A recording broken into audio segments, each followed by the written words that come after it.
اور مشرکوں پر بھی رد ہے۔ تو اب قرآن مشرکوں کی طرف آتا ہے کہ ان مشرکوں کو دیکھو، جس خدا نے یہ سارے تصرفات کیے ہیں، ان کے ہاتھوں سے بنائے ہوئے بت ان میں سے کوئی بھی کام نہیں کرتے۔ قبر میں جو مردے لیٹے ہوئے ہیں جن کے سامنے یہ جا کے سجدہ کرتے ہیں، ان میں سے کسی نے ایک درخت بھی نہیں بنایا، لیکن وجعلوا، ان اللہ شکایت کر رہے ہیں، وجعلوا للہ، لیکن انہوں نے اللہ کے لیے بنا دیے شرکاء، شریک، الجنہ، جنات کو بھی۔ بہت سے جنات کی عبادت کرتے تھے، آج بھی کرتے ہیں، کہ جنات عالم الغیب ہوتے ہیں، جنات سب کچھ کر سکتے ہیں۔ اللہ فرماتے ہیں وَخَلَقَهُمْ، ان جنات کو تو اللہ نے بنایا ہے، یہ تمہارے معبود کیسے ہو گئے؟ وَخَرَقُوا۔ بسم اللہ الرحمن الرحیم۔ السلام علیکم دوستوں، کیسے ہیں آپ سب؟ امید کرتا ہوں آپ سب خیر و خیریت سے ہوں گے۔ دوستوں، آج کے ہم ویڈیو میں ریئیکشن دینے والے ہیں مفتی طارق مشرود کے بارے میں۔ لوگوں کا کہنا ہے کہ اللہ بھگوان ہے یا نہیں ہے۔ میں ان لوگوں سے یہ پوچھنا چاہوں گا، مثال کے طور پہ کوئی ایک پین ہو گیا یا گھر ہو گیا، موبائل ہو گیا، یہ سب کس نے بنایا؟ تو آپ کہیں گے ہم انسانوں نے بنایا۔ یقیناً ہم انسانوں نے بنایا۔ کیا بنا بنائے یہ سب بن سکتا ہے؟ دوستوں، ویسے ہی یہ پوری کائنات کس نے بنایا؟ اللہ نے بنایا۔ پوری دنیا کو اللہ نے بنایا۔ کیا خود بخود بن گیا؟ نہیں میرے دوستوں، اللہ سبحانہ و تعالیٰ نے بنایا۔ آئیے دیکھتے ہیں مفتی طارق مشرود کے بیاناتوں کو، وہ کیا کہتے ہیں۔ اللہ فالق الحب والنوا، بے شک اللہ تعالیٰ دانے اور گھٹلی کو پھاڑتا ہے۔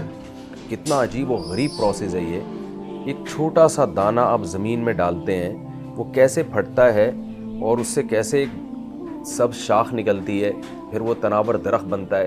تو یہ آٹومیٹیکلی نہیں ہو رہا، یہ خود بخود ایسے خوبصورت سافٹ ویئر بیج میں اور دانے میں انسٹال نہیں ہو رہے، اس کا کرنے والا کوئی اور ہے۔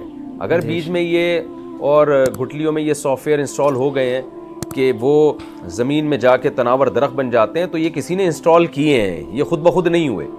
تو اللہ فرماتے ہیں وہ ذات ہے جو دانے اور گھٹلی کو پھاڑتا ہے۔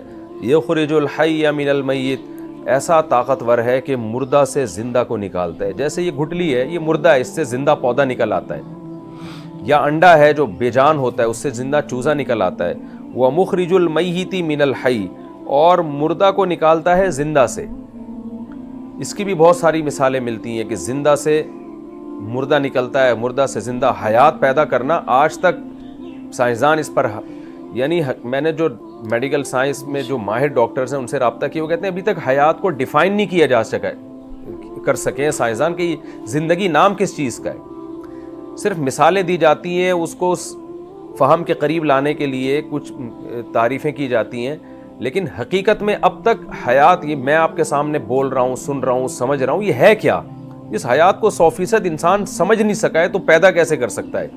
تو اس لیے اللہ فرماتے ہیں وہ ہے جو مردہ سے زندہ اور زندہ سے مردہ نکالتا ہے۔ ذالکم اللہ، اللہ جو ملحد لوگ ہیں نا، کہتے ہیں ہمیں خدا نظر نہیں آ رہا، تو اللہ کہتے ہیں یہ ہے اللہ، یہ نظر کیوں نہیں آ رہا تمہیں؟ وہ بنی ہوئی چیزوں سے نظر آ رہا ہے، بنی ہوئی چیزیں بتا رہی ہیں کہ ہم خود نہیں بنے، ہمیں کوئی بنانے والا ہے۔ تو اللہ کہتے ہیں وہ ایسے ہے جیسے تمہارے سامنے موجود ہے، اب تمہاری عقل ہے کہ تم کہتے ہو ہمیں نظر نہیں آتا تو ہم ایمان نہیں لے کر آئیں گے۔ ذالکم اللہ، یہ ہے تمہارا اللہ، فَأَنَّا تُؤْفَكُونَ، اسے چھوڑ کر تم کہاں پھرائے جا رہے ہو؟ یہ بھی دیکھیں قرآن کا انداز ہے۔ قرآن یہ نہیں کہہ رہا کہ اس اللہ کو چھوڑ کے تم جا کہاں رہے ہو، بلکہ قرآن یہ کہہ رہا ہے کہ تمہیں کون ہے جو ادھر سے ہٹا رہا ہے۔ یعنی کوئی پروپیگنڈا ہے جس سے تم متاثر ہو، کوئی شیطان ہے جس سے تم متاثر ہو، وہ شیطان تمہیں ہٹا رہا ہے یا ماحول تمہیں ہٹا رہا ہے۔ نیچر یہ نہیں کہتی، نیچر تو یہ کہتی ہے کہ جو رب یہ کام کر رہا ہے فوراً اس کے وجود پر ایمان لایا جائے اور اس کے ساتھ کسی کو شریک نہ کیا جائے، نہ اس کی ذات کا انکار کیا جائے، نہ اس کے کمالات کا انکار کیا جائے۔ تمہاری نیچر تو تمہیں اسی طرف لے کر آ رہی ہے، لیکن کون سی طاقت ہے جو تمہیں سیدھے راستے سے ہٹا کے کہیں اور لے کر جا رہی ہے؟